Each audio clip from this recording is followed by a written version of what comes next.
Yes, Mr. Chaskalson. Thank you, Chair.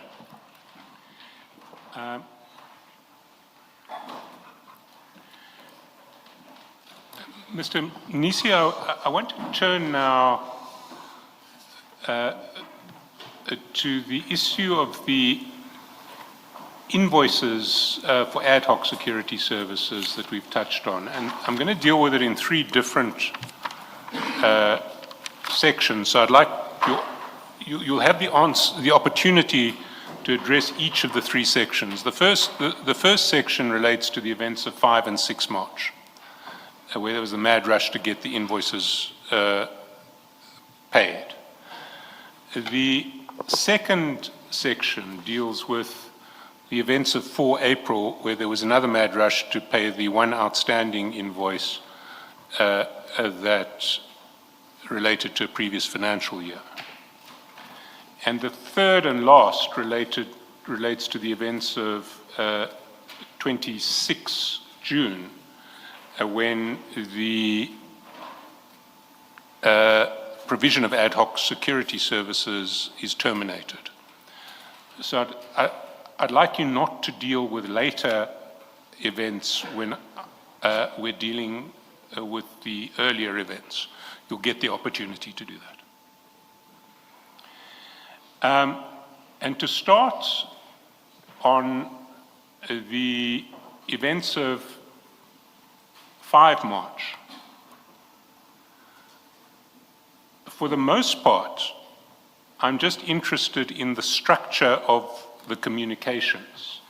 So what I want to do is I want to take you through the full set of communications between yourself and General Dlamini that are mediated through Sergeant Nkosi, and I want to take you through them all first, and then I will be asking you questions.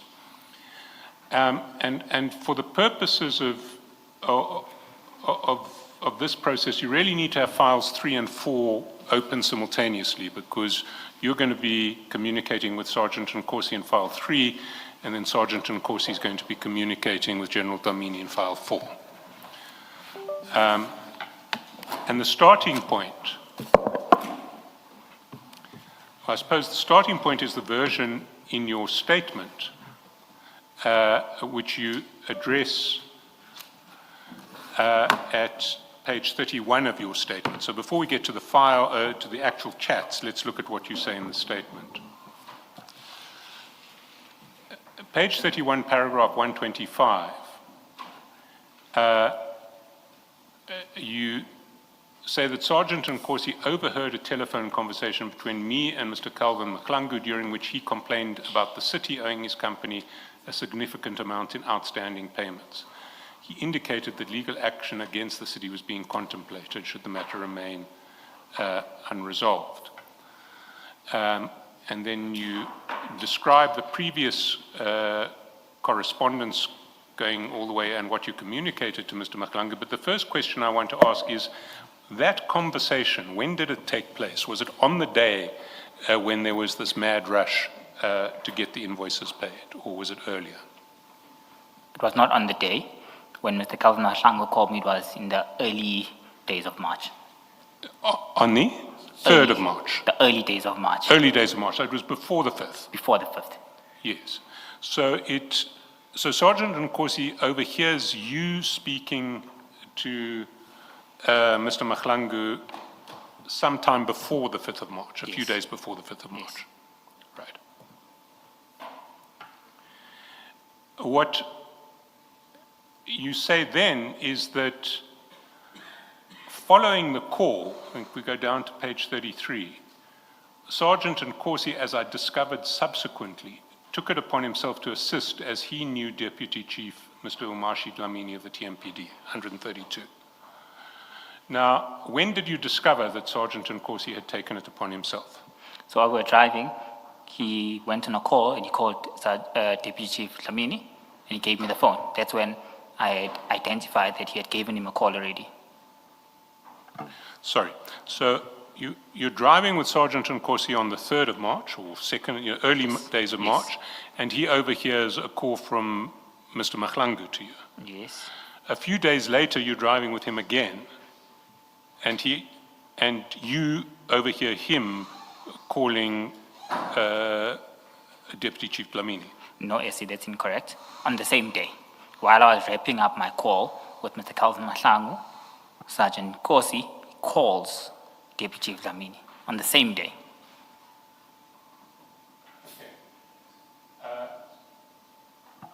So, when you say in 132, following the call, Sergeant Nkosi clearly, as I discovered subsequently, took it upon himself to assist as he knew Deputy Chief. But in fact, it wasn't, you didn't discover this subsequently, you discovered it on the same day. Yes, it was subsequent my call with Mr. Calvin Mahlangu. It was on the same day. Subsequently does not mean another day, SC. Yes, but you say, as I discovered subsequently. There was no discovery, it was happening right in front of your eyes, or ears in this case. It was happening while I was concluding on my phone as well. So I wasn't really concentrating on what he was doing. I was concentrating on wrapping up what I was doing. Okay, so while you're speaking to Mr. Mahlangu, Sergeant Nkosi is speaking to Deputy Chief Dlamini. Yes. And that's on the 2nd or 3rd of March, a few days before the 5th. Yes. Now,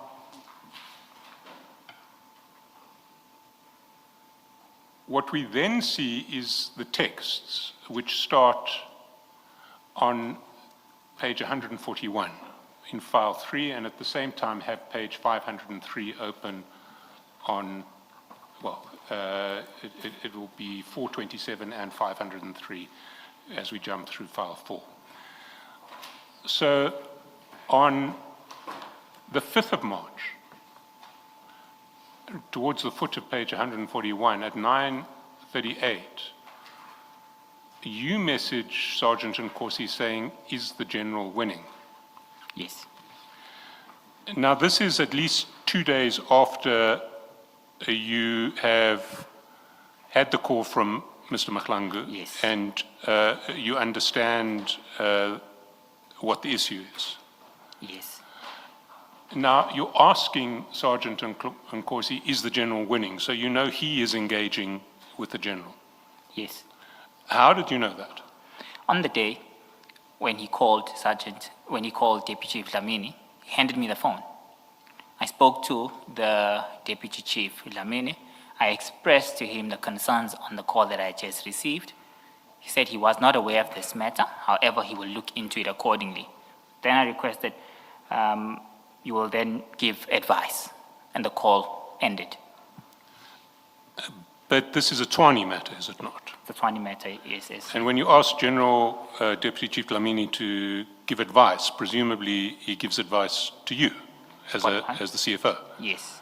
So why is Sergeant Nkosi staying involved in this 2 days later? So at this point, after the call had been made, Sergeant Nkosi was already involved. So from my perspective, it was convenient for him, taking into account that I was busy with other strategic matters as well. So one operational matter off my table would be easier for me to focus on the strategic nature of my job. In hindsight, I did admit that at this point, I should have requested for the contact details of Deputy Chief Dlamini.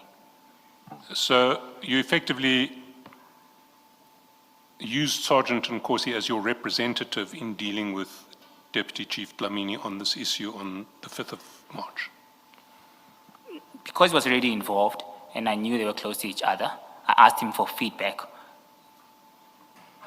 I wasn't necessarily using him as an official representative. That's too formal, and it's as if I was formalizing this. It was still informal in nature. I took advantage of the convenience for me because I could then focus on other essential work that I was to do. So this was just an issue of convenience. Sergeant Nkosi was offering to do part of your job at the city. It was an issue of convenience, but it's not Sergeant Nkosi doing part of my job. Well, what is he doing? He's coordinating a message between myself and Deputy Chief Dlamini. But why can't you just deal with Chief Dlamini directly? As I alluded to, in hindsight, I should have done that. And that's the point where I should have obtained his contact details. I would have then dealt with him directly. Unfortunately, at this point in time, I didn't do that, and I took advantage of the convenience that I'm alluding to now.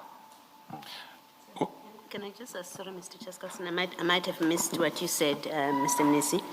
You, before you sent this message, is the general winning, between this and when you received the call from Calvin Mahlangu in the car, did you speak to General Dlamini about this at all? In fact, me bringing up this as a reminder, I had received a call from Mr. Mahlangu again in the morning. It was the 5th. He had called me earlier in March. There was presumably nothing that was proceeding. He called me in the morning. Hence, I requested Sergeant Kosi, the general winning. What prompted me to send this message was me receiving a call from the service provider requesting for feedback. Yes, my question was, did you speak to General Dlamini? So you got the first call from Mr. Mahlangu, you say, the very first time he calls you. Yes. My question is, after you got that call and before you asked Sergeant Nkosi whether the general is winning, in that intervening period, did you speak to General Dlamini about this inquiry from Mahlangu? Yes, Sergeant Kosi handed me the phone. While we were driving, just as I was about to conclude my discussions with Mr. Calvin Mahlangu, Sergeant Kosi was already phoning the deputy chief. At that point, he gave me his phone and I spoke to the deputy chief. I see. Thank you. Can you just clarify this? Afternoon, Mr. Mnisi. You just said a few minutes ago, Sergeant Nkosi getting involved was one operational issue off your table. Yes. What does that mean? Have you delegated an operational issue to Sergeant Nkosi? No, I have not delegated. So what do you mean when you say him getting involved is one operational issue off your table? Because it suggests to me it's an operational issue you had to deal with, but now Sergeant Nkosi was dealing with it. Correct? So what I mean, and I said, it was convenience. The only reason I asked Sergeant Kosi to send the communications to the Deputy Chief Dlamini was an element of convenience for me. In hindsight, I would have done that directly with the Deputy Chief Dlamini. I was not delegating anything to Sergeant Kosi. He's not an official of the city. He can't in no way have any delegations to deal with any matters. I'm concerned with what you mean when you say it's one operational issue off your table because Nkosi is now dealing with it, which is what you said, and you confirmed that that's what you said. Let me go back. An operational issue is something that you, as CFO, have had to deal with, correct? Correct. And now Nkosi was dealing with it. He was not actively dealing in the matter. He was Deputy Chief Dlamini was dealing with the matter, actively. The individual who was actively dealing with the matter, analyzing documentation is the Deputy Chief Dlamini. Kosi was not actively dealing with the matter. Kosi was the individual who was sending the message on my behalf. He was not actively dealing with this. He didn't even have the details of what was going on in this. I used this as an element of convenience for myself. So he was inactively dealing with the matter because you deliberately chose the word actively. Are you saying he was inactively dealing with the matter? I'll say he was, but not on delegation as a means of convenience. Thank you. That convenience, Mr. Mnisi, you accept you would have been dealing with it otherwise. So you would have been communicating with General Dlamini if Nkosi had not inserted himself or been inserted by you to be the go-between. In hindsight, I accept that. Okay, thank you. But I'm still not really understanding why it's convenient. If you deal with it yourself, you speak to General Dlamini or Deputy Chief Dlamini, you tell him what needs to be done, he comes back to you. This way, what happens is you speak to Sergeant Nkosi. Sergeant Nkosi then conveys your message to Deputy Chief Dlamini. Deputy Chief Dlamini responds to Sergeant Nkosi. Sergeant Nkosi then conveys Deputy Chief Dlamini's message to you. What's convenient about that process? Like I said, ideally I should have got the contact details of the Deputy Chief. I didn't have his details at this point in time. He didn't have my details as well, obviously. Even if you look at what Sergeant Kosi was doing, was just sending those messages verbatim as they were. So it was convenient for me because the matter was being attended to. But in hindsight, I do agree that I should have got his numbers directly and had communications with him initially from the matter, when the matter was raised, Chair. But I'm still not understanding why it would be convenient. This seems to be much more complicated, with much more potential for a sort of broken chain of communication than you're dealing with him directly. What's your response to that? I didn't have his contact details at this point, Chair. This is why I didn't deal with him directly. Yes, but Sergeant Nkosi did, and you could have asked Sergeant I should have Nkosi. asked it, and I agreed. I should have asked for them, but I didn't ask for them for my thought process of saying it's just convenient for me. While I'm busy in other engagement, I could easily check, is General winning with this matter? So at that point in time, it was convenient for me. I didn't have his contact details, which is what limited me from dealing with him directly. I should have had that, Chair. I do agree to that. In hindsight, it's something I should have done to avoid this entire complication. How long had you been at the city by this point? Since November 2023. So it's about 16, 17 months already.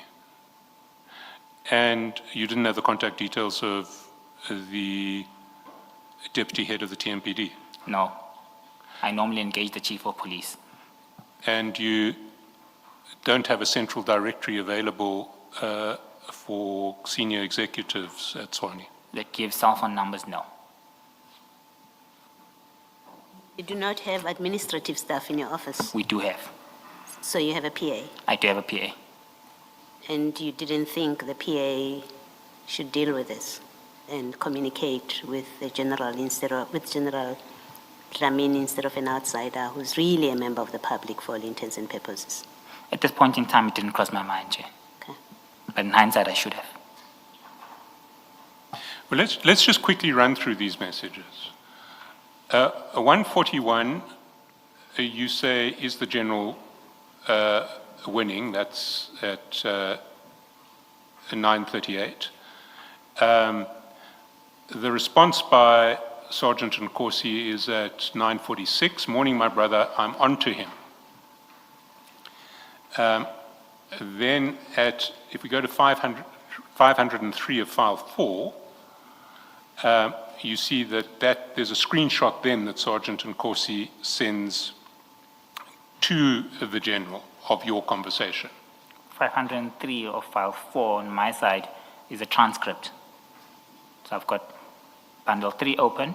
Bundle 3, or 503 of bundle 3, which is, I think, file 4, unless I've got the, Okay. So it's your bundle 3. So So we'll just be dealing with bundle 3. Same document. Yeah. Okay. So 503 is a screenshot that was sent to Sergeant Nkosi at 9:46 was sent to General Dlamini at 9:46 by Sergeant Nkosi. It's a screenshot of your conversation with him. He then comes back to you at 9:48 saying he confirmed it will be sorted now. Now he will give feedback soon before 12. That is at 9:48. At 9:55, you tell Sergeant Nkosi, okay, it's not yet in my system, and he sends you an image of fingers crossed. That's at 10:07. Before he sends you the image of fingers crossed, he's WhatsApped your subsequent exchanges to General Dlamini. That's at 5:04. So now there's a similar screenshot, except it now includes your message, okay, it's not in my system. Back to 143, and Sergeant Nkosi tells you that the general said he won't disappoint. You say to him, thanks Mfowethu, at 10:11, and then at 12:20, and for this we've got to go to 427, General Dlamini sends him a message. That's page 427, 1220. Morning, Captain. Please confirm for Mfowethu Ukuthi I am processing the issue, and I have spoken to Kane and Vusi also to increase the target value as the amount is a bit higher, and as soon as all of them are released, I will let you know for his intervention to ensure that Tommy makes payment urgently. Now, Kane, we've learned is Kane Mpofu, who is in the procurement department of Tshwane. Vusi, who is Vusi? He's an official of the city within procurement as well. Also within procurement. Yes. And Tommy, I think you mentioned earlier, was in charge of payments. Payments. In your department. In Treasury. In Treasury. Yes. Still within Group Financial Services. Yes. So Yes. he's under you, Tommy. He's under me, yes. Now, what does he mean? Increase the target value. Okay. So budget is made available to departments either monthly or quarterly. So at this point in time, the budget that was made available for TMPD and Watchman services had depleted for the quarter in question. So they needed to make a motivation in order to increase the target amount based on whatever motivation they would bring on board. So in terms of increasing the target value, it was saying of the approved budget, let's make a couple of funds up until the end of the month available in order to process these invoices. And what would be involved in increasing the target value? Who has to authorize increase of target value? It's a delegated function that is delegated to the divisional heads in supply chain management and the procurement. So it would have been Kane as well as Vusi. And so what this does is it says, although your budget says you can spend this amount this quarter, are we going to adjust the budget upwards? No, we're going to, we're going to make monies available up until end of the month. The budget is approved. We're not increasing the thresholds of the budget. We are not making any additional funds available. It's just increasing what could be committed at this stage on the funds that are already allocated and assigned to TMPD for the full financial year. So we've got a monthly guideline, as it were, or a monthly Yes. informal limit as to what you can spend under Yes. each budget line item. Yes. We're going to bump that one up. Yes.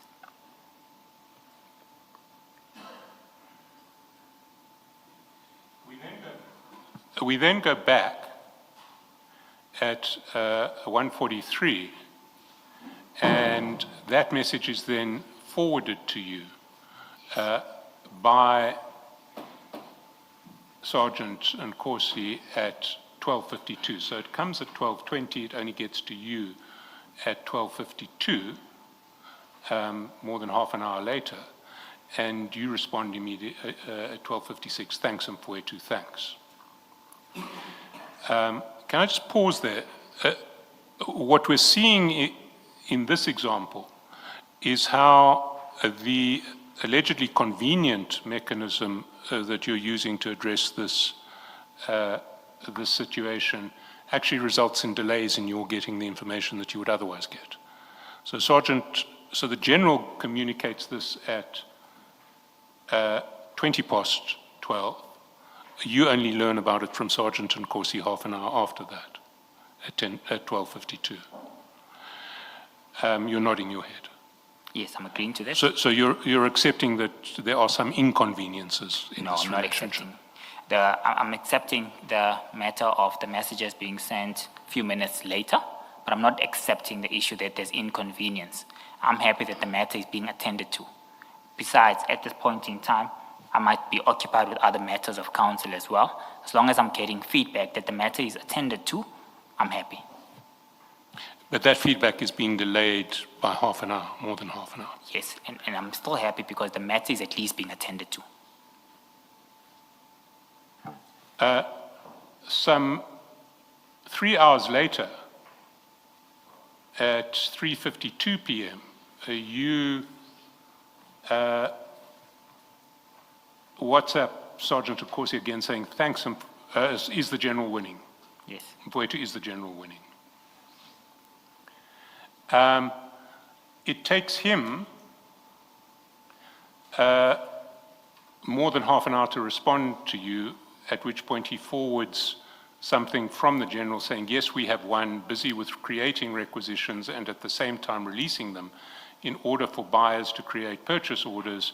The process is a bit long as invoices have to be scanned and uploaded individually, and I trust we'll conclude the entire process before 1700. As soon as the buyers have created purchase orders, we'll create service entries and submit them for payment. So you get that message more than half an hour or 40 minutes after you have asked, is the General monitoring, is the General winning?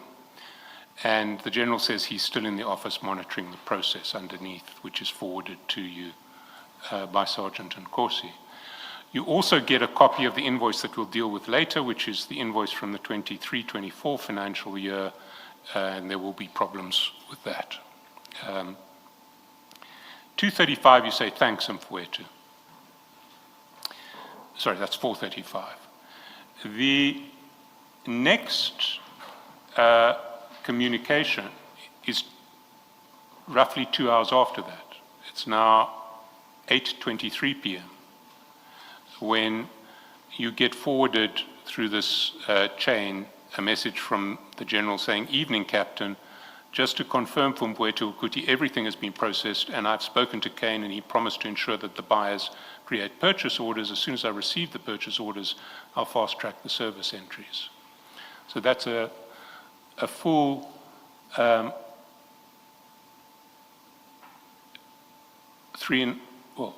almost 4 hours later that you get that message, and then you say, thank you, Mfowethu, much appreciated. Let's push to finalize everything tomorrow so we can pay those guys before Friday. And on it goes until after 11, until the next morning. Your last exchange with Sergeant Nkosi is on that day is at 11:24 p.m., a call at 11:24 p.m. And the next morning you hear from, you message Sergeant Nkosi saying, please extend my gratitude to the General, he has delivered. Purchase orders as per the request have been approved, see you later. That's at 11:32 the next day.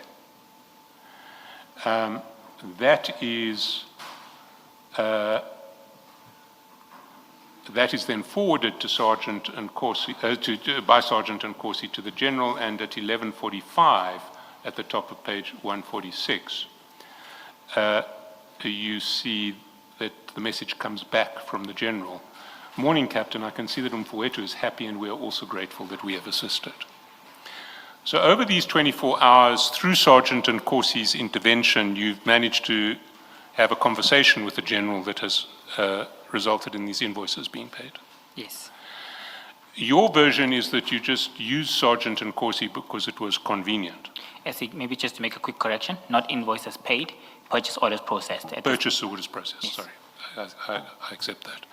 Your version is that you use Sergeant Nkosi because that is convenient. It was easy for me, Chair, and I needed to ensure that the matter is being dealt with, and it was being dealt with.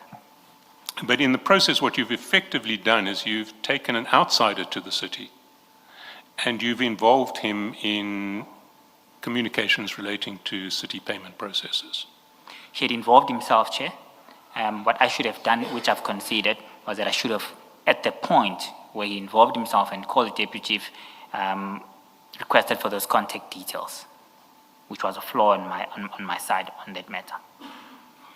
Can I just ask, when you say he's involved himself, at which point does he involve himself? Because on your account, you're both in the car, he overhears the Madlanga conversation, he speaks to General Dlamini in your presence, and you become aware of that because you're all in the same car. And then a few days later, 2-3 days later, you ask him, is the General winning? So there is an unexplained gap of his involvement before you ask him, is the General winning? So when you say he had involved himself already before you asked, is the General winning, what did you know about his involvement? Other than what happened in the car when you were together, What did you know about his continuing involvement in this, and how did you know? So firstly, Commissioner, I didn't ask him to phone Deputy Chief Dlamini when we were in the car. He took it upon himself to call him. Once he had made that call, of course, I had a discussion or an interaction with the Deputy Chief Dlamini in terms of the matter that we were facing. Upon that phone call concluding, we concluded on the basis that I'll get feedback. And then Sergeant Nkosi, of course, took it upon himself to be the one to give that feedback. When you say Sergeant Nkosi was already involved, you mean only that he called while you were both in the vehicle? He called General Dlamini and had the conversation with him in your presence? Is that all you're referring to? And also as him already involved? That was the starting point, and also his commitment that he will give feedback. So in the vehicle, as you are Yes. together, he said to you, I'll give you feedback. Yes, And the next thing is when you ask him, is the general winning? yes. Okay, thank you. So now we're going to move to 4th of April. And as I understand it, all of the invoices other than that 23-24 financial year invoice had been resolved by the earlier process. I agree with you. On the 4th of April, at page 443, you'll see that at 2:59:37 p.m., chat number 2, 443. 443, Yes. the general message is Sergeant Nkosi saying, "Good day, Captain. Please check Kumpuetu if he has spoken to Kane about Goobies for processing. He just called me to say Umfuetu has given a go-ahead." What was that about? This message was never forwarded to myself. I've never received it. I can't comment on that. Well, what did happen, that was at 2:59. At 3:34,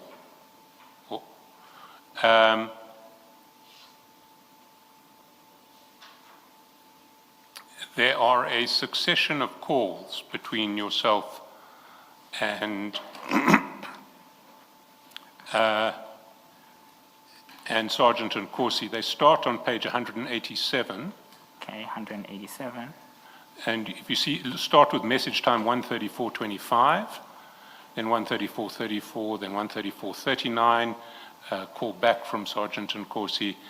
And then at 1:34:41, you message, "I need General quickly." Why would you have needed the General quickly at this point? I think this is when, by the telephonic discussions that we were having, you was giving me feedback that there is a perception that I have given a go-ahead, if I recall correctly. So I needed to clarify that I have not given any go-ahead. The necessary processes in terms of approving ex post facto invoices must be followed. So I needed to explain this to the Deputy Chief directly. So you hadn't authorized payment of this previous financial year's invoice. No, I couldn't. It's beyond my powers. I had not done that. And what the General understood Kane to have reported was wrong. Clearly. And you needed to communicate that to the General. Exactly. And you then get from Sergeant Nkosi the General's contact details. Yes. Did you then call the General? I think I might have given him a call to explain this matter and to try and put the matter to rest.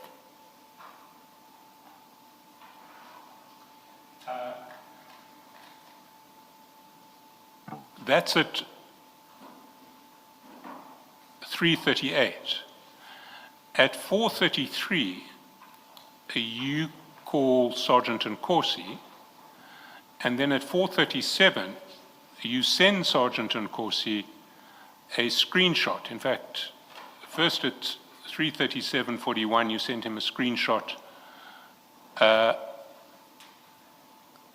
4:37:41, you sent him a screenshot of a WhatsApp call from Chairman Obonza, and I presume that's Mr. Modise. That's Mr. Modise, yes, I confirm.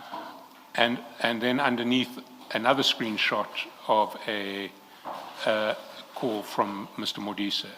Indeed. Do you recall what this was about? Yes, I do recall. And will you So, share it with us? If you go later on in the communications, the Deputy Executive Mayor wanted me to accompany him to I'll say a political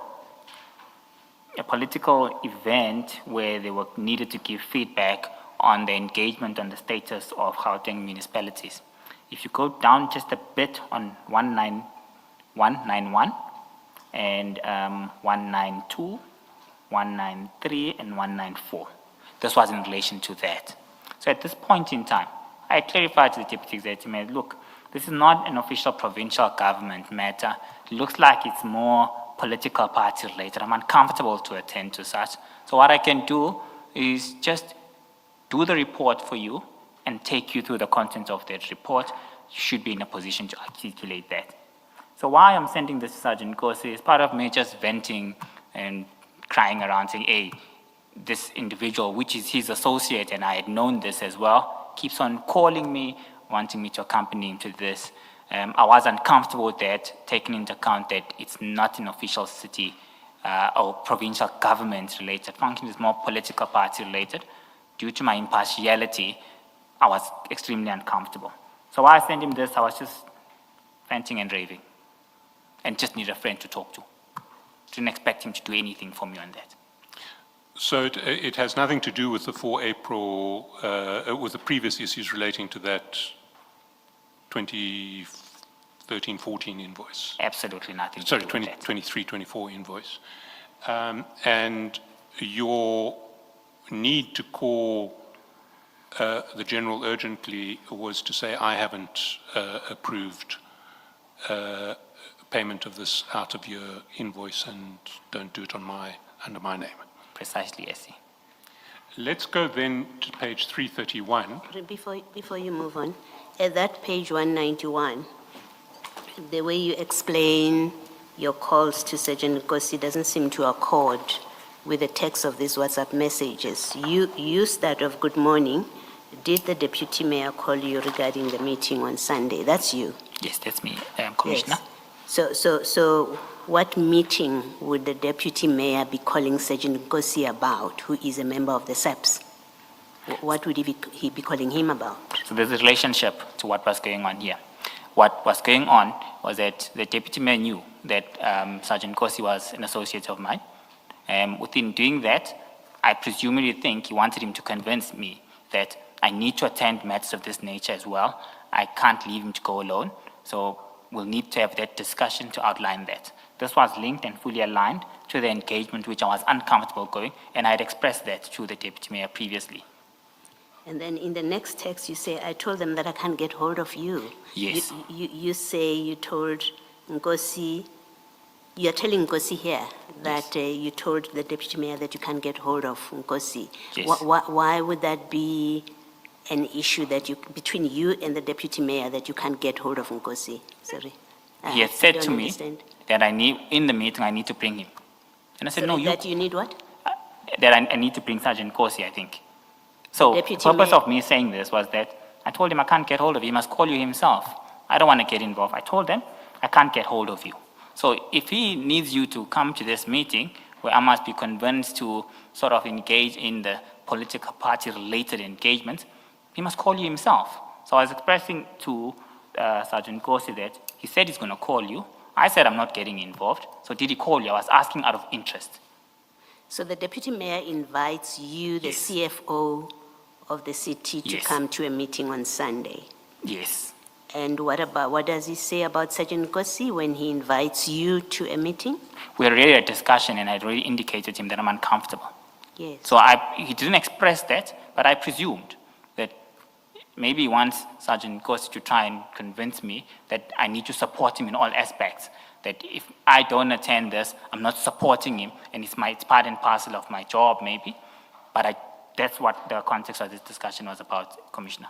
So he said to you, I'm going to call Nkosi. Yeah. I'm trying to make sense of these texts because you then also go on to say, I told them that I can't get hold of you, as if the deputy mayor sent you to get hold of Sergeant Nkosi? It was both instances. Said, I couldn't get hold of him, you try to get hold of him. I said, oh, I also can't get hold of him. Okay, I still don't understand, but I guess I'll leave it there. Thank you. Maybe Mr. Chaskalson, before you move off too far, let me, you moved too fast ahead for me. Can we go back to page 143? This is where, and in that WhatsApp message, where that's the third WhatsApp message, where, morning Captain, please just confirm from 482 Guti, I'm processing the issue, and I've spoken to Kane Vusi also to increase the target value as the amount is a bit higher, and as soon as all of them are released, I will let you know for his intervention to ensure that Tommy makes payment urgently. What intervention by you is being spoken about in this WhatsApp message? Presumably for me to have oversight on the payment process as well. So this is to have what? To have oversight on the payment process once the purchase orders have been created, taking into account that this is a matter that has been outstanding for the past 7 months, since June 2024, I think. Yeah, intervention is different from oversight. I think intervention is more an active Yes. step by you to do something to ensure that Tommy makes payment urgently. I think it's, in my understanding, it's different from having oversight. Yes, Commissioner. What was anticipated? So it's me reading this.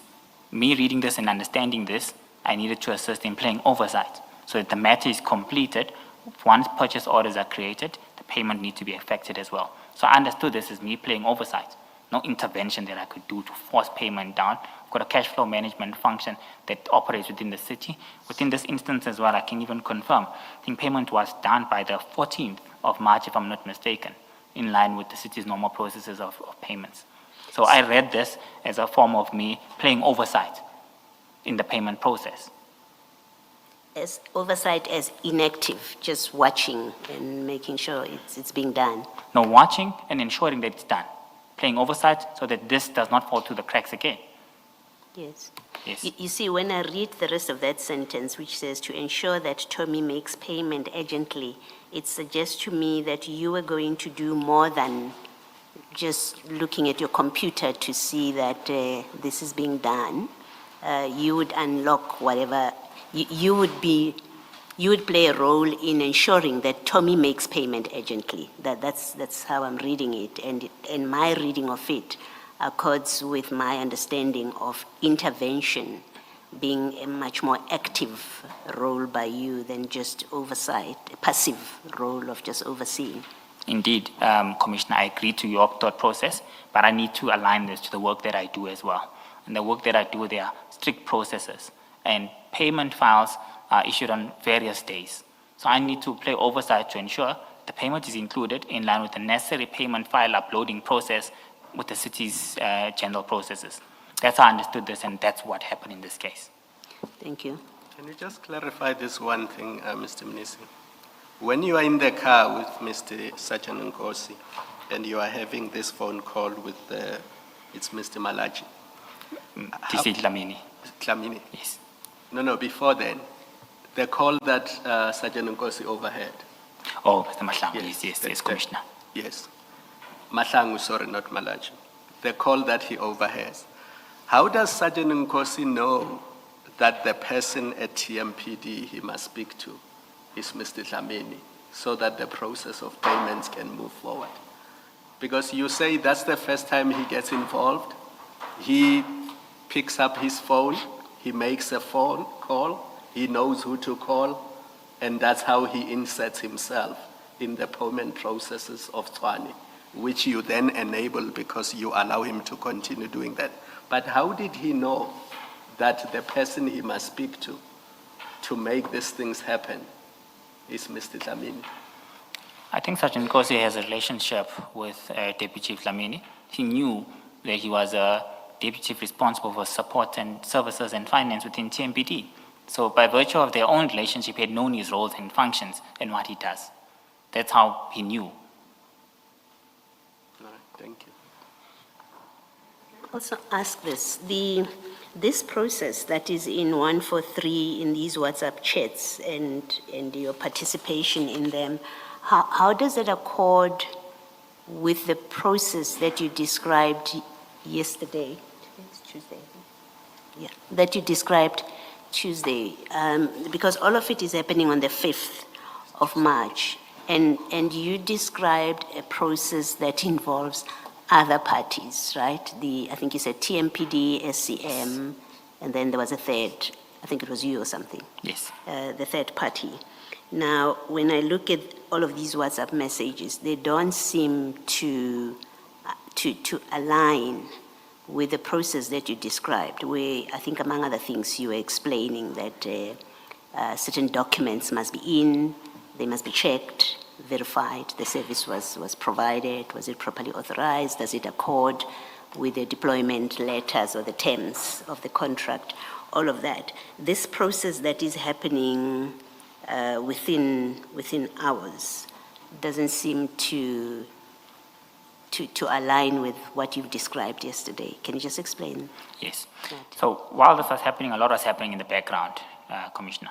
A lot was happening in the background where the Deputy Chief was obviously in engagement with individuals from APSS, supply chain management. He played a role that coordinated all parties. He did not give a step-by-step feedback of where he was. What's important for us to take note of, at this stage, invoices had already been confirmed and signed off by the relevant departments, by APSS, as seen with one example here. So invoices were not being submitted from scratch, and the process was not starting from scratch. The process had halted at this stage, and was at a stage where purchase order needed to be processed on the system. So the entire process from the beginning up to this point was already done. There was a standoff now on which budget must be utilized to proceed with the generation of the purchase orders and which cost center must be consumed. So that entire process that happened at this stage, there was just a deadlock at this point where budget and funds availability, there was a standoff between the department requested and TMPD. And Chief Lamini, throughout that process, was of course engaging. So the process was already at this stage, at this point in time. So it was easier to resolve, and a lot was going on in the background, Chair. I mean, I'm not seeing you, for example, here. You're facilitating payment that you say is due and must be paid. I don't see any communication that suggests that you said something at the very least that seeks to ensure that the necessary documents are in. I mean, you got a call from Calvin. That's your limited involvement. You got a call from Calvin. He never sent you, I don't understand you, and please correct me if I'm wrong, I never understood your evidence to be that you ended up with the evidence, the documentary evidence that shows that the services were rendered, they were contracted for, they were rendered, and. Your limited involvement on your account is that telephone call. And the next thing that we see is you overseeing, as the language that you use, without any indication that you satisfied yourself that you are overseeing and authorizing, and I'm using authorizing loosely, as an overseer. You are assisting in payments to be made where all the necessary documents that are required and that contain the necessary information have in fact been submitted to the different people in the city, that in the TMPD, including in your finance, that must receive all of that information. I don't see that in these texts.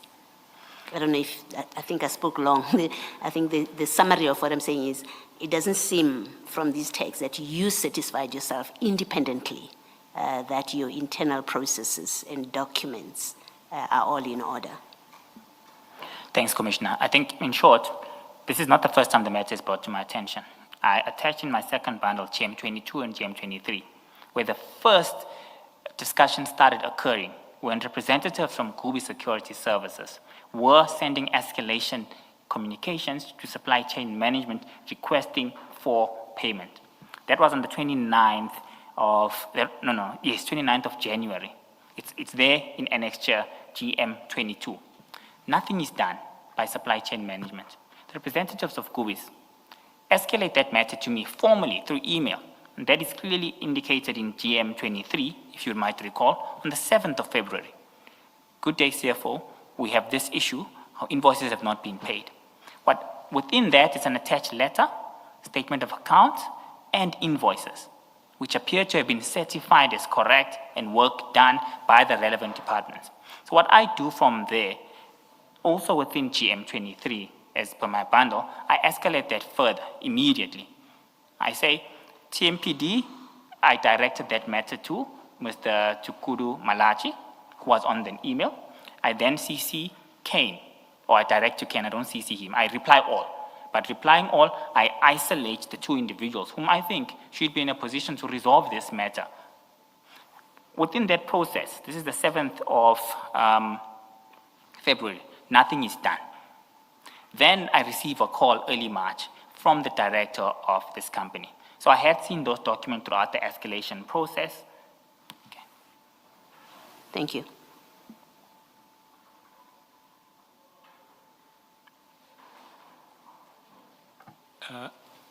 Can we then deal with the events of 26 June? And possibly the best starting point for 26 June is file 4, page 566, which is the letter that Mr. Spiss sends to Goobies Solutions. And there you'll see that Mr. Spiss writes a letter that is dated 24 June. It's received on the 24 June. It's actually signed for on the as received on the 24 June. It says stoppage of ad hoc security services which have not been approved in terms of any written process. It says, kindly take note that all the sites mentioned on the attached Annexure A were identified by the TMPD as sites belonging to the Department of Water, on which ad hoc security services are being rendered without any approval based on written process. Therefore, the Tshwane Metro Police Department has taken a decision to stop these services with effect from 1 July. To this effect, you are hereby requested not to continue deploying security on all of these sites listed on Annexure A. And that is received on the 24th of June, and it is forwarded by you to Sergeant and Corsi on the 26th of June, and that is at page 331.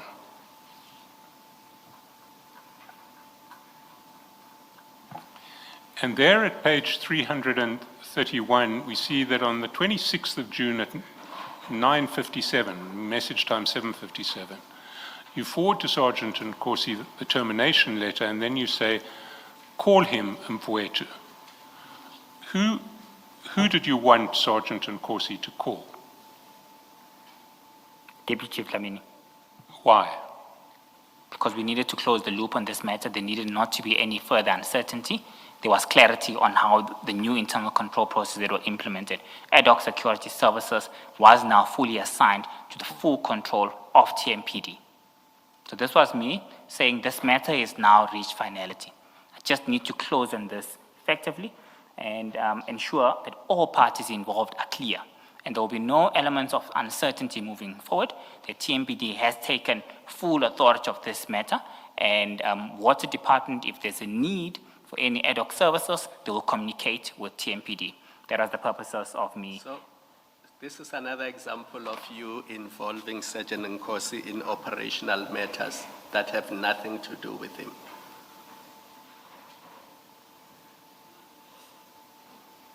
Mr. Mnisi, this is another example of you involving Sergeant Nkosi in operational TMPD matters that have nothing to do with him.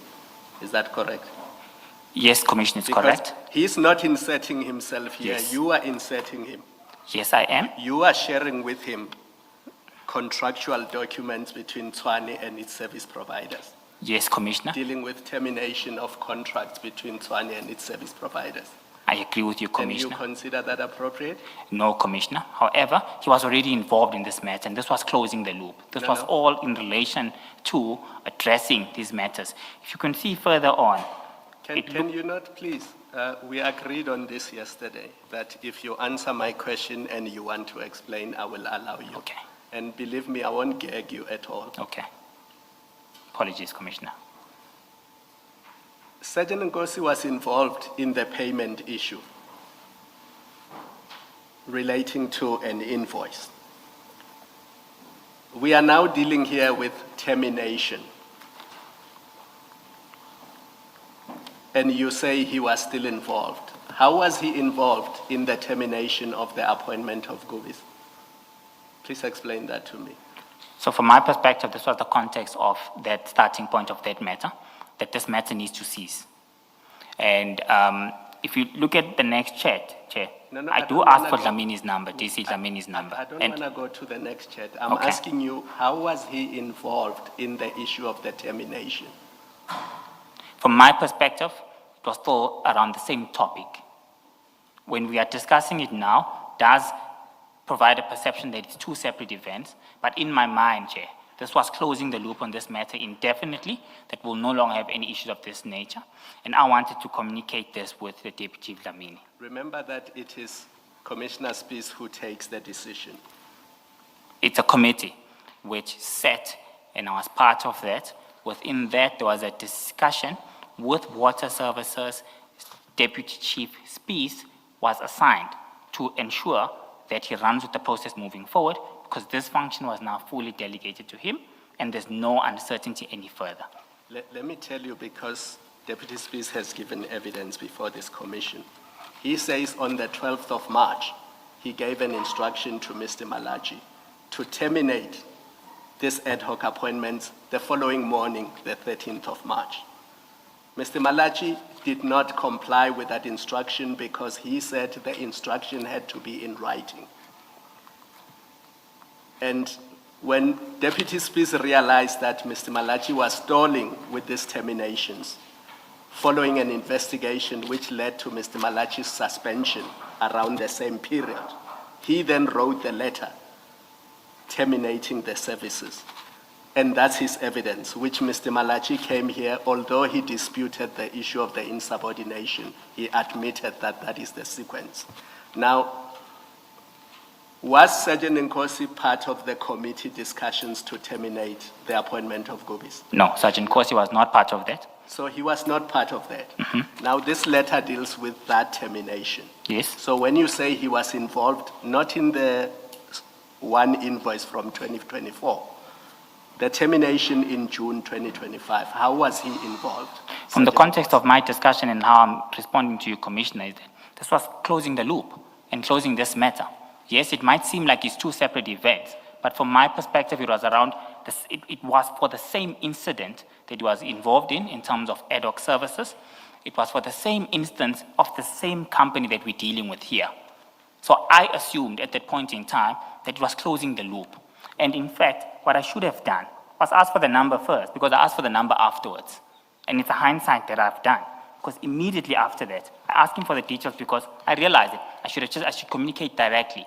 Presumably I had forgotten that I already asked for his details, or I hadn't saved these details from earlier on, but I do ask for his details and he does send it to me. And I then have further communications directly with the Deputy Chief. Mr. Minister, I have a different issue with this. That the date of this letter received is 24 June 2025. The invoices that you were involved with overseeing payment following the call from Mr. Madlanga, as at this date, that had been resolved, no? It had been resolved, except just for the ex post facto invoice. Yes, so when you say if those invoices were resolved and there's only the ex post facto invoice, which according to your evidence was something above your grade, it was not for you to resolve the ex post facto invoice. At this point, there's no outstanding invoice issues that require the closing of the loop. So what loop are you talking about closing at this point? I agree with you, Commissioner, as I have agreed with Commissioner Khumalo. Reason being, I'm saying that it was for the same services, being ad hoc. It was for the same company involved. In my mind, I assume that it's closing the loop for this matter indefinitely, so there's no longer the confusion. But I am agreeing that, in hindsight, it does look like these are two separate, complete events. But It doesn't look like they are completely Yes. separate things. In hindsight, they are separate events. But when I looked at this matter at that point in time, it was one event, and I was closing the loophole indefinitely on the matter. So I do agree with both yourself and with Commissioner Kumar. What is there for you to discuss with General Dlamini, and why, when his superior, Spies, has written this kind of letter? You say there was a committee meeting, you were party to that, Spies was in that meeting. So the executive has met, some level of senior management has met and made a collective decision. Spies, Commissioner Spies writes that letter to Goobies. What business do you have talking to his junior, General Dlamini, about this matter, to close whatever loop you say you're closing, when the head has communicated to a service provider? What are you discussing that you should be discussing with Spies, in fact? Okay. Firstly, Commissioner, it's not his junior. They're equals. They're both deputy chiefs. They're both deputy chiefs, and they're equals with separate responsibilities. Okay, Responsibilities. I accept that, yeah? The responsibilities of Deputy Chief Spies is APSS. The responsibilities of DC Dlamini is support services and finance matters. So me communicating with him is, be aware of this, ensure that you guard against this, so that if anything of this nature comes up, you know how to deal with it. You can't entertain this moving forward. There can't be confusion that we had seen. We had seen earlier on, there was confusion where individuals will say, Umfowethu will deal with this, he has committed. So I needed to engage him directly to make that matter certain. Was it not for Spies to communicate that with him? I mean, the matter is now with Commissioner Spies, according to you. You tell us that he was delegated now to deal with the matter. Why are you inserting yourself on the termination issue, which is not anything you have discussed with Dlamini previously? It's coming up for the first time with this letter, where Spies has been delegated to deal with this matter, and you are aware that Commissioner Spies is the one that's dealing with the matter. Why are you inserting yourself to discuss this with General Dlamini? So this is part of my role. I need to ensure that all parties understand fully. Previously, there was a complete misunderstanding between APSS as well as payables or finance services within TMPD. That's why we had an issue of that nature. So I'm involved, Commissioner, by view of ensuring that all parties are on the same state of mind. There's no confusion from anyone. And DC Dlamini, who's responsible for support and finance matters, must be fully aware of that as well. So all you needed to do, you're telling us, is to tell General Dlamini that Spies has terminated the services of Goobies. Yes. The user, because the way we've understood it, there's the client, and the TMPD has got a role. I think you said it's the user.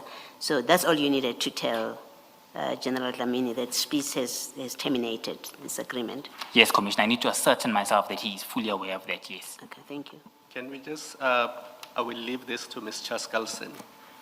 Do you remember offhand what your contract of employment says about confidentiality? Offhand? Yeah. I know there is a clause. I don't want to force you. If you don't remember, you can just say, I can't recite it. I can't recite it, And we Commissioner. don't have it in the bundles, am I correct? I haven't seen it in the bundles, Commissioner. Can you please make it available? I don't even mind if you redact or black out everything, because I'm only interested in the confidentiality clause. At present, I'm suspended from the city, as you're aware. I've received communication that I'm unable to access the system, nor am I able to communicate with any individuals. I will try and have communication with the city manager from this request. I don't have that at my disposal. And you don't have difficulty if we obtain it? No. Through our own effort? That would help me even And better. I can assure you, I'm only interested in that Okay. clause. I'm not interested in any other things. I've got no issues at all, Commissioner. And the reason I'm interested in that clause is I have reason to believe that you've breached the provisions of that clause when you inserted Sergeant Nkosi in operational matters of the city of Tshwane. If you want to comment on that aspect, you can comment, or you can leave it for later on. Yes, please, if I can. Maybe before you comment, let me try and help. I don't know where Commissioner Kumalo is going with this. It might be helpful, I hope, what I'm saying, that you should accept that as a matter of common law, an employee, and that includes you, has an obligation to keep the affairs, information of the employer confidential, and to disclose only insofar as it's required by their role in the discharge of their functions. I think I'm going to ask you to accept that as a common law principle that applies to all employees. And I think if you do comment, you should comment on the basis of what I'm suggesting to you is the correct position of the law. Commissioner, firstly, on that perspective, I'll need to get guidance from my legal team. I'm not aware and I can't comment on that, and I can't accept it. I'll need to get guidance from my legal team. However, on the issues raised by Commissioner Kumalo, first of all, I did concede that Sergeant Nkosi involved himself. Second of all, from my perspective, there was nothing completely sensitive or confidential within the payment process. That entire process was general communications from me. He's the general winning. Fetu is the general winning. Please extend my gratitude to the general. There was nothing sensitive about those communications. In terms of this termination letter, it had already gone out to the service provider. The service provider had that. So there was no upper hand that Sergeant Nkosi would have obtained by having view of that letter in any case. So I do accept the oversight, and that in hindsight, I should have asked for the number first. That's why Commissioner Bala was saying on 332, I quickly realized that, hey, maybe I shouldn't have done that. And I immediately asked for his numbers again. He sends me the general's numbers. So that's an admission on my part. But at this time, the information that Sergeant Nkosi has is of no value. Can't assist him for any benefit of any sort. Hence, it was around the situation that we're discussing. That's my comment. Let me tell you how it can assist him. You do know that Goobies is a competitor of Sergeant Nkosi's brother's company, right? They are not appointed on TMPD1. No, that's not what I asked you. They are competitors. Yes. Sorry, don't if I can understand. just interrupt. They are in fact appointed on TMPD1. No, this is TMPD2, sorry, 2016, 2017. They are not appointed on this ad hoc services senior council. Ngapesha is not part and parcel of TMPD2, 2016, But 17. he is bidding for TMPD1 at this stage, and Goobies is ultimately appointed to TMPD1, along Yes. with Ngapesha. Yes, SC, I agree with that. But on this particular tender, I would like us to treat them in isolation. They are competitors, they do bid, but on this particular one, they're not competitors. The other one has not been appointed by the city. I did not ask you about Tshwane tenders. All I said to you was you do know that Goobies is a competitor of Sergeant Nkosi's brother's company. I am aware. And any document that belongs to Goobies, such as an invoice or letters of termination, will show what rates Goobies charges for its services, right? Not the termination letter, No, I'm but talking any about invoice, yes. The 2024-2025 invoice we talked about. Yes. Now, why is Sergeant Nkosi entitled to see what his brother's competitor's company is charging? Because you said so yourself, they are bidding for tenders in Mpumalanga, which you said was that tender you were assisting with in April. So, really what I'm dealing with is your suggestion that Sergeant Nkosi does not stand to benefit if you allow him access to Goobies documents, including invoices, including knowing when Goobies is going to get paid, including knowing whether or not Goobies' services have been terminated, including knowing whether or not Tshwane favored Goobies in relation to allocation of ad hoc security services. Because those are all the things that Sergeant Nkosi's brother can use to his benefit to the detriment of Goobies. And it troubles me that you don't see anything wrong with that, because you say by sharing all these things with Sergeant Nkosi, he will not benefit. It is of no use to him. And I'm saying you are wrong, because the mere fact that his brother's company is Goobies' competitor, and you know very well that his brother's company tenders when it comes to security issues, and Sergeant Nkosi actively assists his brother in all of these matters, because that's how you get involved in assisting Ngapesheya. So you must know that all this information is of benefit to Ngapesheya. So I don't understand when you say he will not benefit.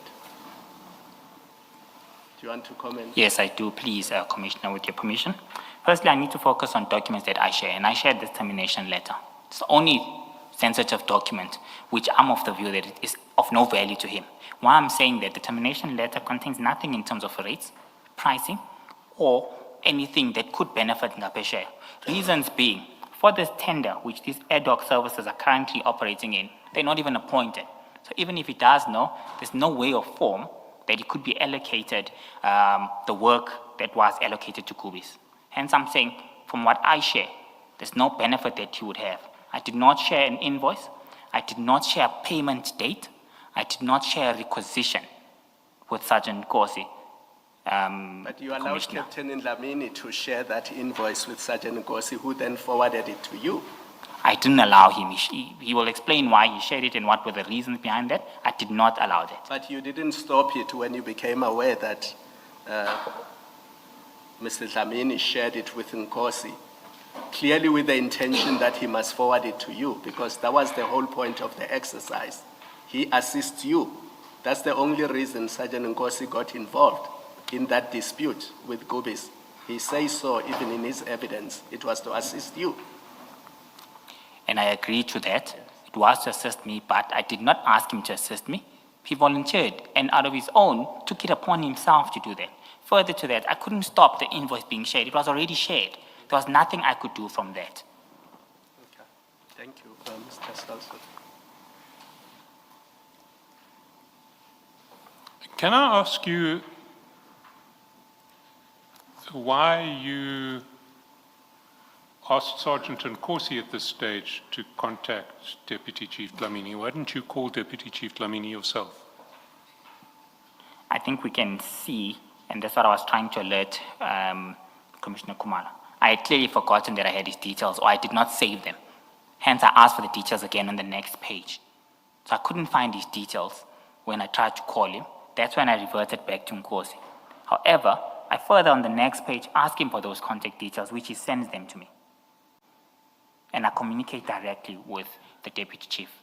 Why wouldn't you have saved the details on the 4th of April when Sergeant Nkosi gave them to you then? I have no reason why. I probably just called him from there and didn't save the contact number. I should have done that, but I didn't do that. Was it possibly because you were quite happy to use Sergeant Nkosi as your go-between in relation to Deputy Chief Dlamini? Not for all matters. It was convenient, as I've said, only for the matter of the payment. It got to a point in time where I wanted to communicate directly with the Deputy Chief. The reason why I'm saying it was not saved was pure oversight for myself. I probably made a direct phone call from WhatsApp without saving those contact details, and I couldn't trace them from there. Then I asked for them again in order to correct my own activities. I see. If we go down the chats, you've told Sergeant Nkosi to call the General at 9:57. You haven't asked for Sergeant Nkosi for the General's contact details at 9:57. Why not? I asked for them after that. I don't remember why I don't ask for them at that point.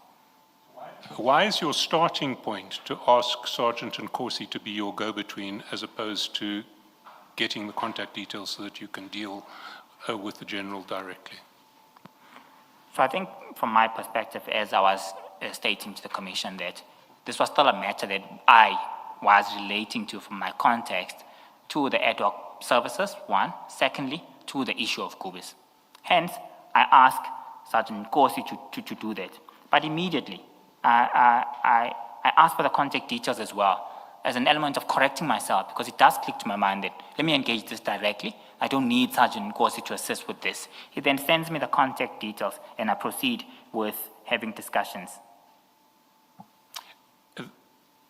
It wasn't immediate. Let's look at the chats. You ask him to call at 9:57. Yes. What then happens is that at 10:12, we see on page 466. 466. That Sergeant Nkosi forwards the termination letter to General Dlamini. You see that? I see that. So he now has the document that you're going to need to speak to him about. At 10:13, there is a voice call from Deputy Chief Dlamini to Sergeant Nkosi. That's chat number 4. You see that? I see that. At 10:21, back on page 331, foot of 331, Sergeant Nkosi, having spoken to Deputy Chief Dlamini, says to you, I found him, what time can we meet today? He gets no response by 10:29, so he sends you 2 question marks. That's over on 332. You see that? I see that. You finally get back to him at 12:58, saying, we'll confirm Mfwethu. And at 12:58, you also say, I need to call him urgently in the meantime. Can I have his number? This can't wait for the meeting, bro. So why, by 12:58, was it urgent for you to speak to General Dlamini, but by 8:57, approximately 4 hours previously, 9:57, 3 hours previously, it wasn't urgent? So I think this was me realizing that I should have asked for his numbers in the first place. So that it was urgent for me to have a direct discussion with the General in reference to being on the same state of mind in terms of the termination letter. I was, in short, correcting my own actions of sending that to Sergeant Nkosi by saying I need to have this discussion with him on my own. Please send me his numbers. I need those numbers now. You're going to meet with him later that day. That's what Sergeant Nkosi has arranged for you, at your request. Yes. What is so urgent that can't wait for the meeting later that day and that requires your immediate communication with Deputy Chief Dlamini? From my perspective, there was no need for a meeting. I could address this over the phone. Hence my urgency in wanting the contact details in order to enable me to have direct communication with the Deputy Chief Dlamini. The context of the discussion was to ensure that everyone is on the same page in terms of the termination of these services, and he himself is aware that in the event he receives any communication of this nature, he need not entertain it. That was the urgency of that matter, and I wanted to close this, and there was no need for a meeting have we ensured that this is done accordingly. I still don't see any urgency. I mean, you could have just said, I can resolve this with a call, send me his number. What was so urgent that you had to speak to him immediately? You'll recall earlier on the escalations and the phone calls and the messages that were received. This was urgent for me because this needed to be resolved. I didn't want a situation of this nature to reoccur. We're sitting at a stage where we are sitting almost the end of the month. Account payables, from my perspective, must be dealt with accordingly. I can't have a dispute of this nature, which will have an impact on the city's books. At this stage, Chair, it's the end of the financial year. It's the end of the financial year. I need to ensure that we commence the process of closing our books, preparing financial statements accordingly. There is no way at this stage that I can afford a dispute from a service provider who claims that no, we still had outstanding invoice at this stage. This was particularly extremely important for me because we're engaging in our year-end closing activities. And at this point in time, my payables must be dealt with accordingly. The city was previously qualified in this matter. I was not prepared to receive another qualification in this matter. I had resolved this in the previous financial year, and I could see the materiality of the 14 million rand, and that would have been a significant problem. So the urgency is on the basis of the financial year end, getting our books in order to ensure that we prepare financial statements that are free from material errors. Financial year end is 30 June, is it not? Yes, it's 30 June. The letter only terminates services with effect from 1 July.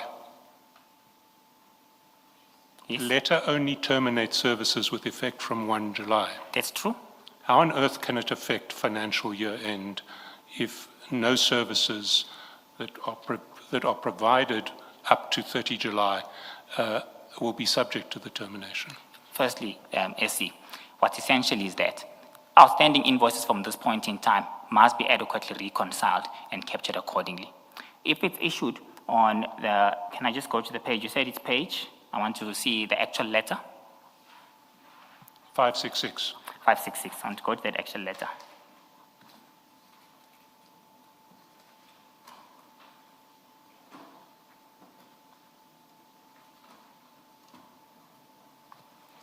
So 566. The letter is issued on the 24th of June, not July. Look at paragraph 3. Yes, but the letter is issued. So the point I'm trying to drive is that reconciliation of invoices must occur at this stage. As the deputy chief responsible for support and finance services, it's his responsibility to ensure full alignment. I wouldn't want to be engaged in a process after year end of dealing with outstanding purchase orders that couldn't have been dealt with at this point in time. So that was extremely urgent from my perspective, SC.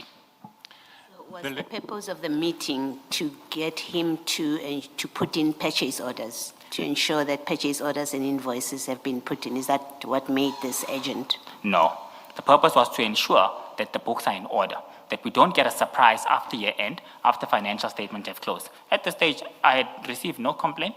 It was me being proactive in saying, this is something we might expect. This letter stops the services from the 1st of July. What happened between then and now? Were there any further deployments? How has those been dealt with? Was the budget available? Were purchase orders captured?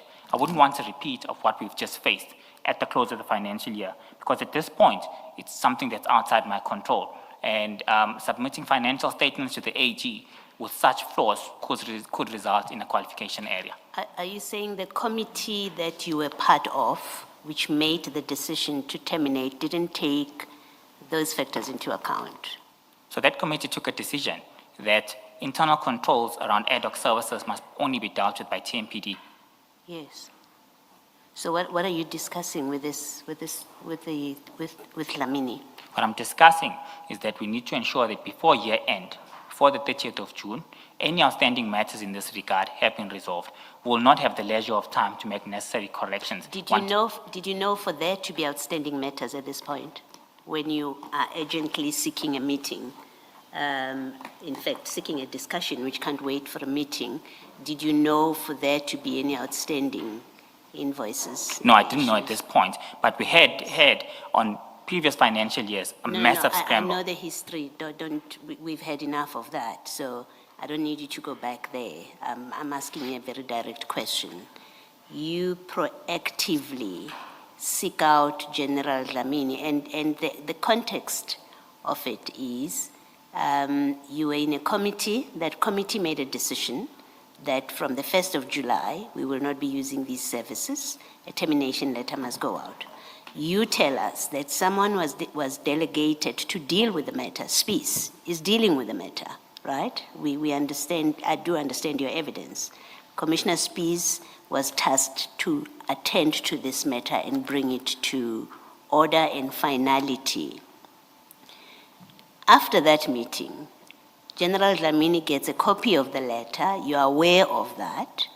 You are dealing with Sergeant Nkosi about that same letter.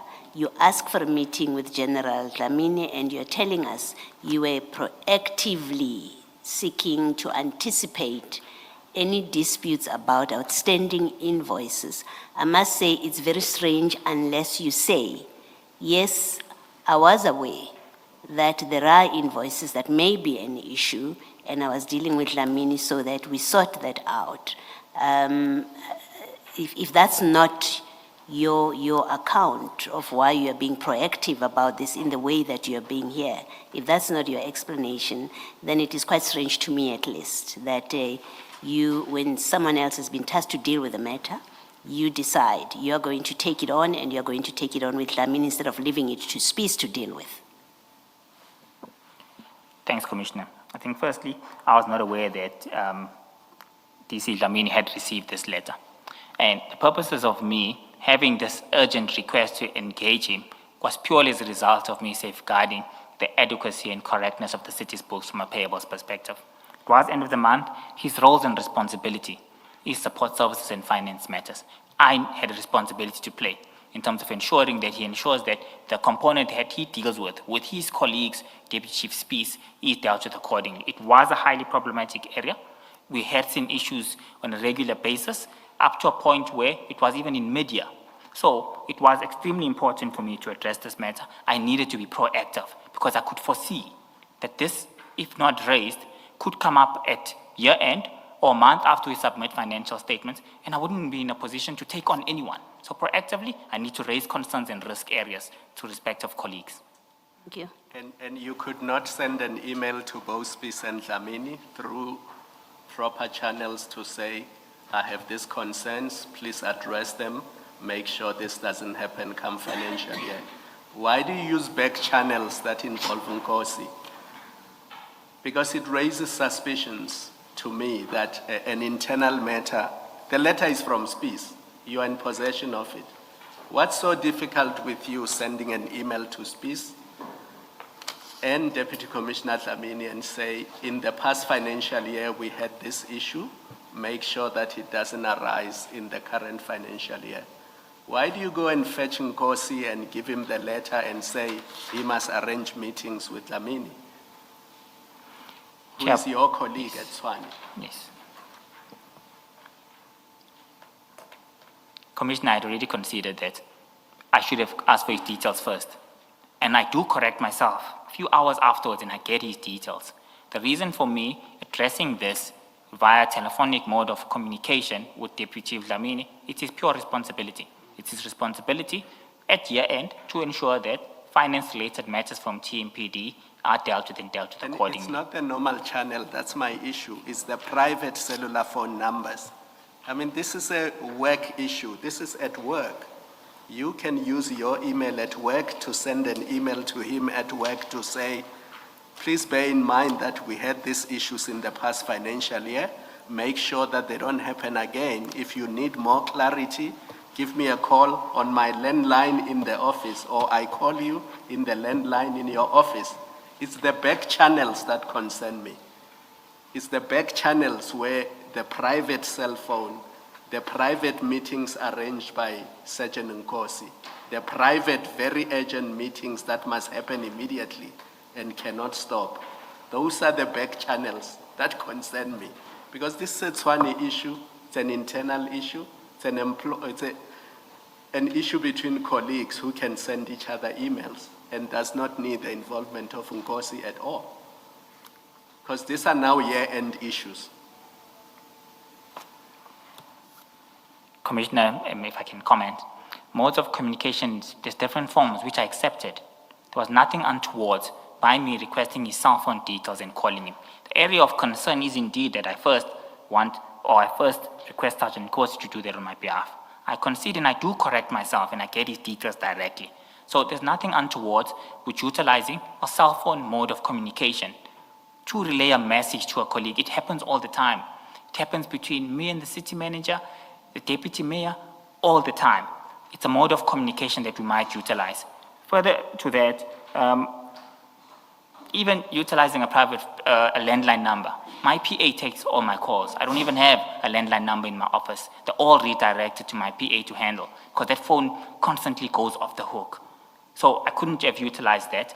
And I preferred cell phone related communication because it would transmit the matter faster It would help me to clarify any concerns from the deputy chief immediately, rather than waiting for an email communication, which he might claim, I did not see this, I only saw this the next day. So I use the cell phone mode of communication, not as a mechanism of hiding anything or doing anything illicit. It was a faster way for me to convey the message and to address any concerns that might arise. And the reason I'm mentioning this, so that you understand why I'm mentioning it, it's because of everything Sergeant Nkosi has been doing.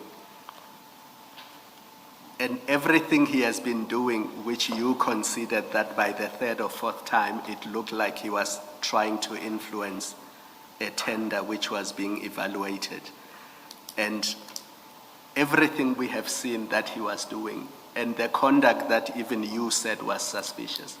So when I look at all of that together, and knowing that even on your version, you thought he had misled you or was playing you at some point, you still engage him in these things. And it raises, to me, concerns.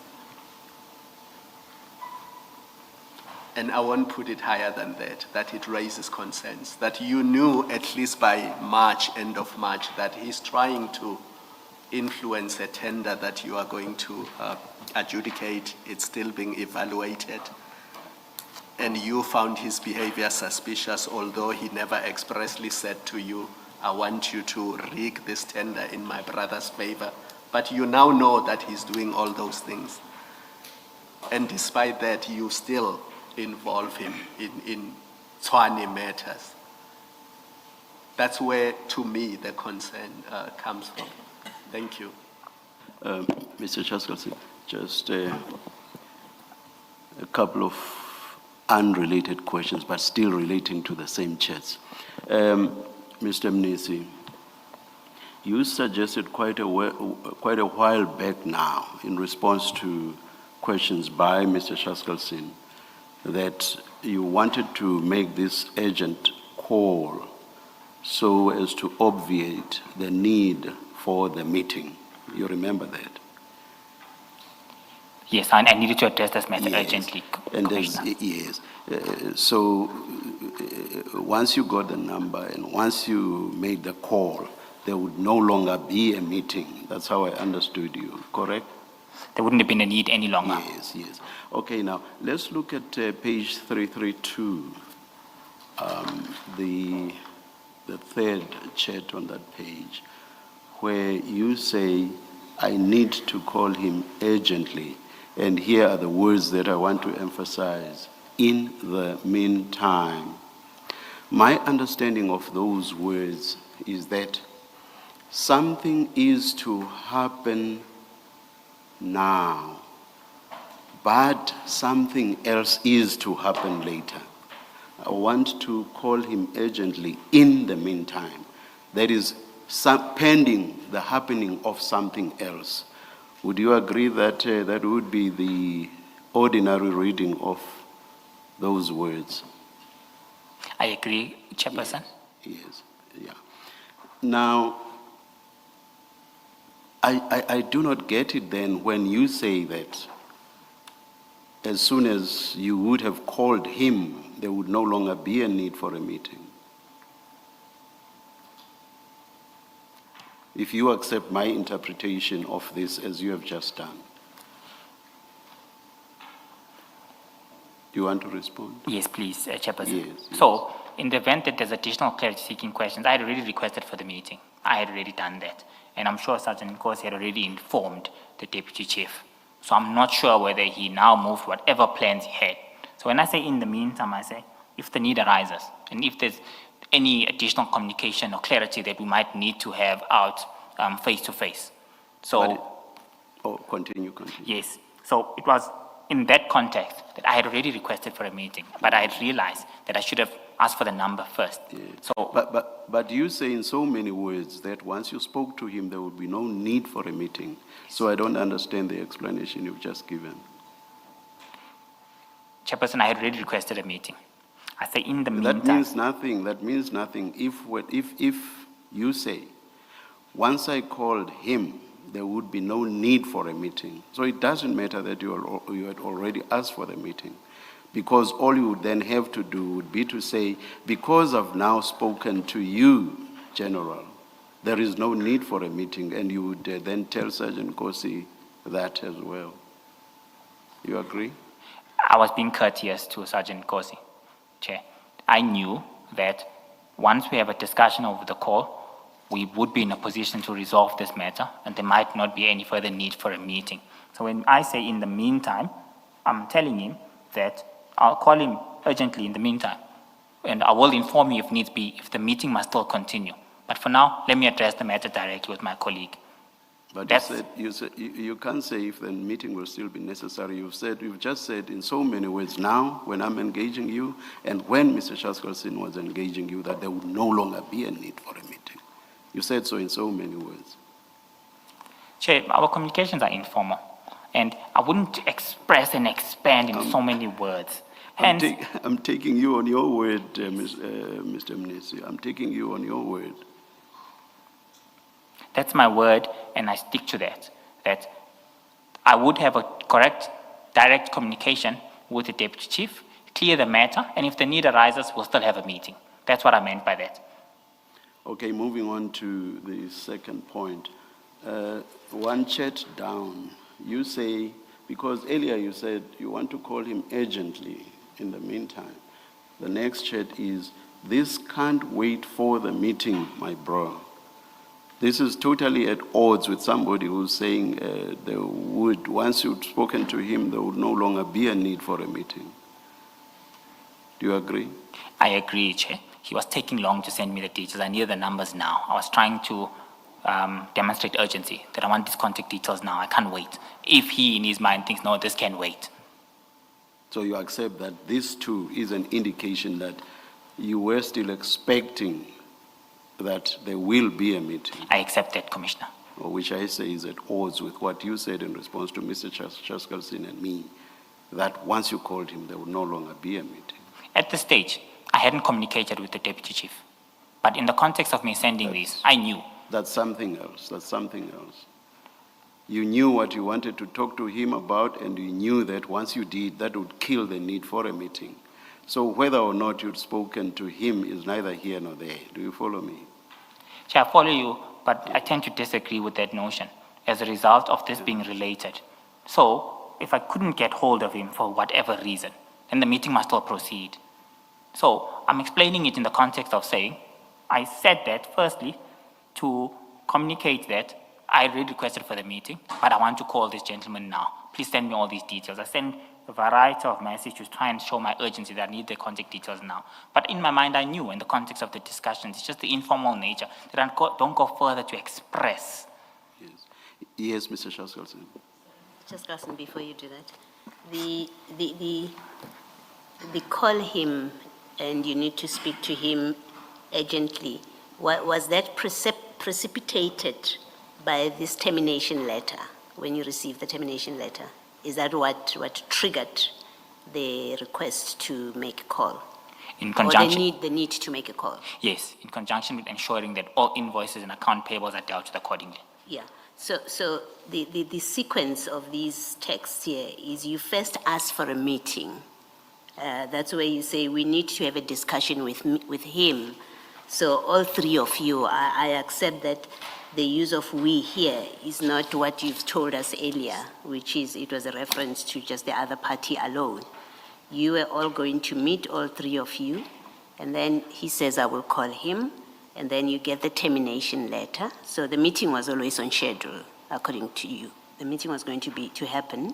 Then you get the termination letter, and then you then say, call him, and that follows with the urgently. I found him, what time do you want to meet? And then you say, I need to call him urgently. So whatever you tell us, you've testified you are going to discuss with General Lamini, it appears on the sequence of these WhatsApp messages that the telephone call, this urgent telephone call, was going to be a different discussion, or in addition to the meeting, in fact, because the meeting was with you, Lamini, and Sergeant Kosi, and the meeting was not precipitated by the termination letter according to the sequence of these WhatsApp messages.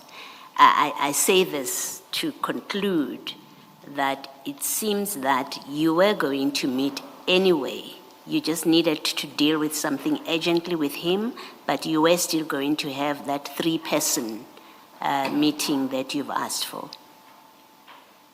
Am I correct? That's what it looks like. Commissioner, I respectfully disagree with you. The purpose of me requesting this engagement from the beginning was in terms of discussing the termination letter. The reason I send it is for General Dlamini to be aware of what the content of the discussion will be about. Okay, so when you first said we need to meet, it's because you already had the letter? Yes. And you wanted to discuss the letter from the get-go when you said, let's meet? I agree with you. Okay. Thanks, Mr. Chisco. Mr. Mnisi, your version throughout has been that this urgent meeting was to deal with year-end issues And outstanding invoices. and outstanding invoices. Well, the termination letter was completely irrelevant to that. How could the termination letter, which only took effect after year-end, be relevant to year-end issues and outstanding invoices? It's relevant because we need to reconcile any outstanding invoices for the current financial year. But you need to do that whether or not there's termination. But there's been instances where that wasn't done. We had seen that previously from TMPD. That resulted in 7 months worth of invoices having been dealt with only in January. So I needed to avoid a situation of that nature to reoccur. It was common practice that was occurring. If there was no termination letter, you'd be faced with exactly the same problem. If there was no termination letter, you'd be faced with a problem that there is evidence that there is no reconciliation of invoices, and you're going to sit with a problem that by year end you can't reconcile. But the difference there, Chair, is that this matter must be concluded. So there might have been... Sorry, what must be concluded? Reconciliation by year end or Sorry, Chair. termination? Sorry. So these events must occur concurrently with each other, whether we like it or not. In this instance, firstly... Sorry, what events? Please be clear now. I'm trying to work out what your version means, because I can make no sense of it at all. So firstly, it's the termination and ensuring that no further accrual invoices are raised by this company. Second component... Termination only takes effect on the 1st of July. There's nothing urgent, an email, a message. You can say to him, look, here's the termination letter. In 4 days' time, you're not going to be able to engage these people. Don't invoice them. I completely disagree with you from that point.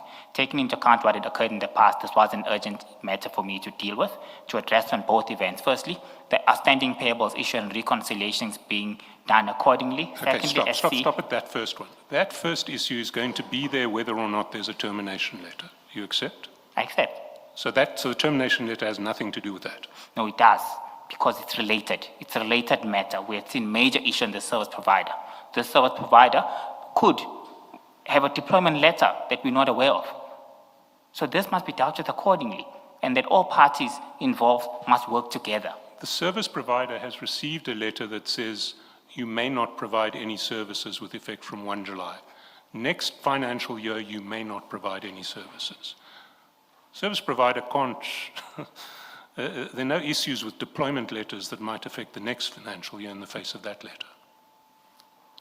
This was extremely urgent from my perspective, taking into account the past events. Let's take a step back. So do you accept that in relation to year-end invoices, this termination letter is irrelevant? It has nothing to do with making sure that accounting matters are in relation to the 2024-25 financial year are in order. Chair, like I said, these matters are interrelated. No, you can't read them in. I don't accept. Please let him finish, please. I don't accept that at all. These are interrelated events, and I stand to what I said.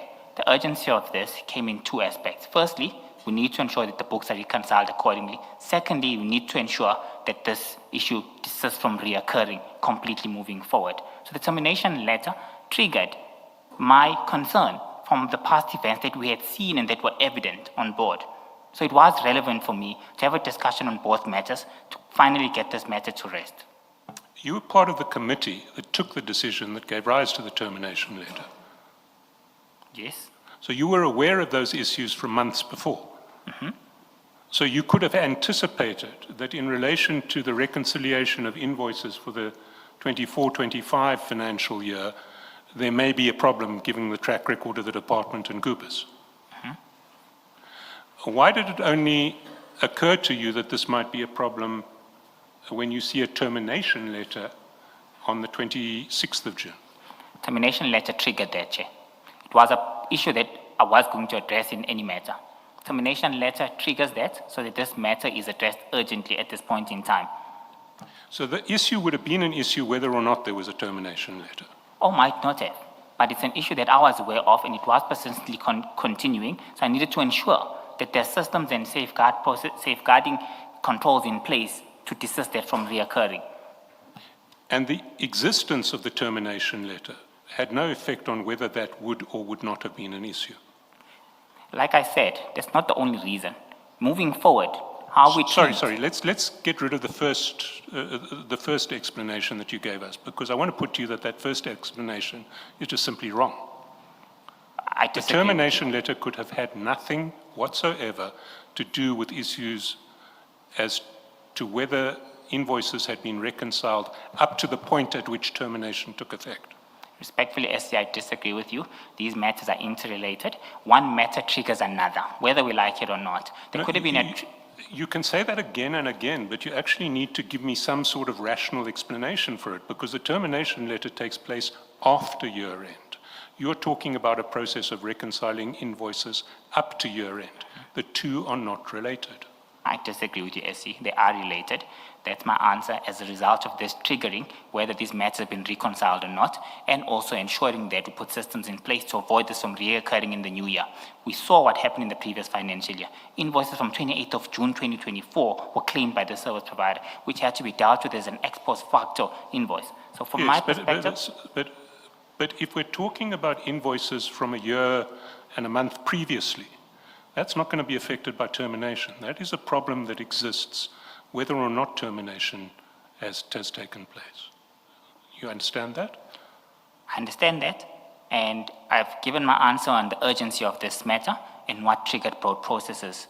And I think from my perspective, that was an urgent matter that I needed to deal with speed. It was also implemented by that. It's year end now. Further to that, moving forward, there must be systems to deal with this matter. It was an urgent matter from my perspective. So I want to put to you that your evidence is false and that one of two propositions must be the correct state of affairs. Either the urgency had nothing to do with the termination, or the urgency did have something to do with the termination, but it had something that you're not telling us about.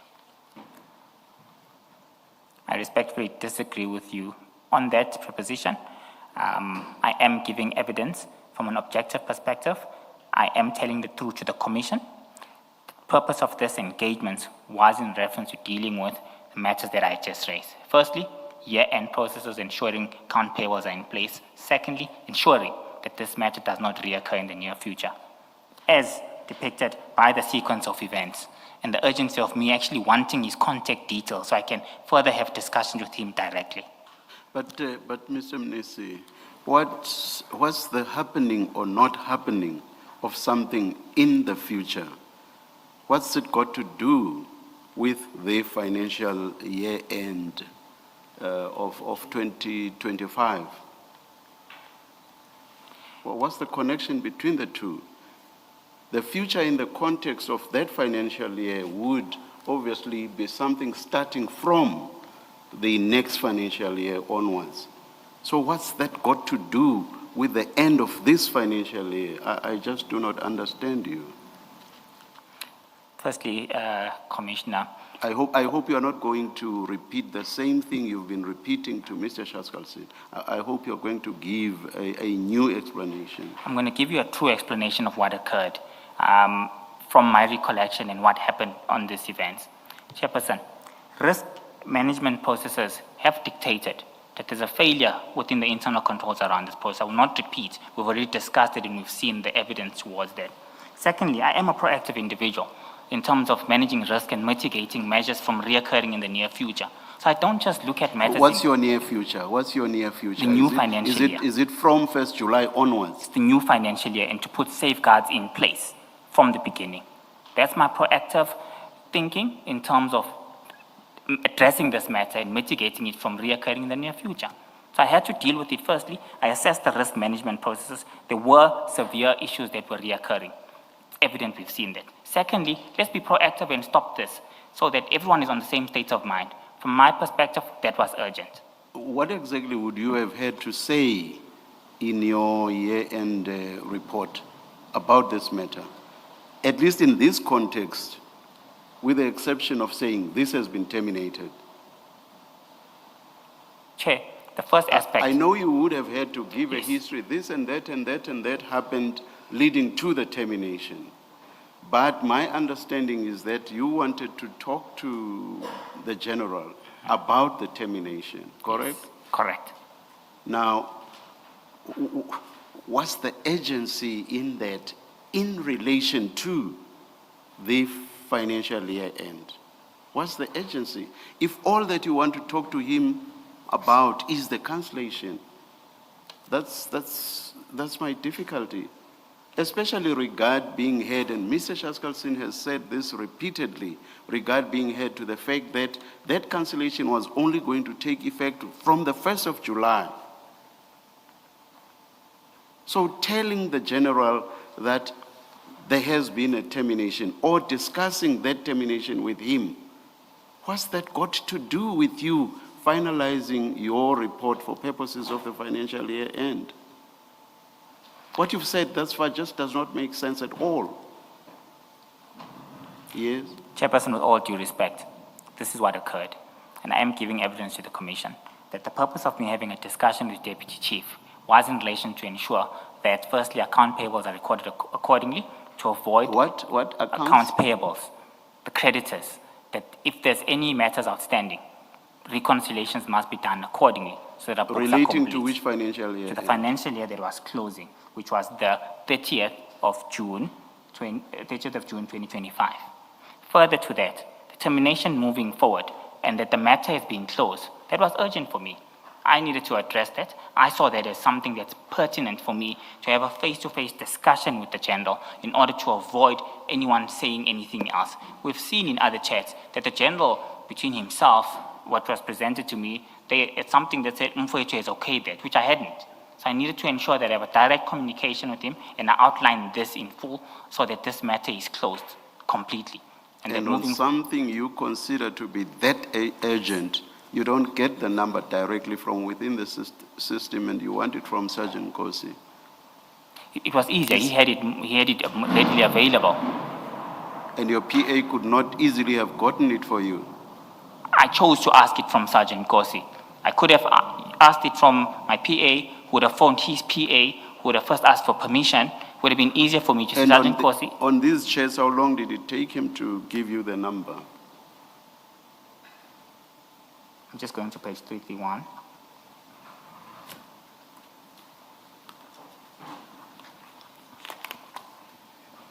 So on 331, I asked for the number.